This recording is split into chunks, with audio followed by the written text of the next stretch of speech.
చేసేస్తానే. మంచిగా రుద్దితే మంచిగా మసాజ్ చేస్తే అన్ని మంచిగా బొమ్మలే కట్టరు అనుకుంటారు. నీ అవ్వగవన్నీ సుత్తి అసలు ఎవరికన్నా ప్రపంచం మీద మీరు చూడుర్రి అవ్వ లెక్క గాని అయ్య లెక్క గాని ఉంటారు పుల్లగాళ్ళు. లేకపోతే ఇంట్లో ఎవరన్నా మేనమామలు గాని తాతలు గాని అమ్మమ్మలు గాని గట్లుంటారు. గాని మీరు రుద్దినంత మాత్రాన ఎవరన్నా చెక్కిన బొమ్మ లెక్క ఉంటారా చెప్పుర్రి? అనవసరంగా రుద్ది రుద్ది పొరగాళ్ళ ముఖాలను ఒత్తి ఒత్తి అలా నేర్పించరు తప్ప ఏం లేదు.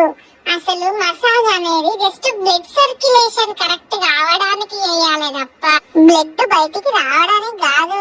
ప్లీజ్ మెల్లగా వేయండి. ఇక అర్ధ నూనె పోయకుర్రి మా మీదంతా. మీరైతే తలకు నూనె పెట్టుకుంటే తలస్నానం చేసి నాకు ఒక్క పట్టు పడతారా? సిరిసిట పెడతాను.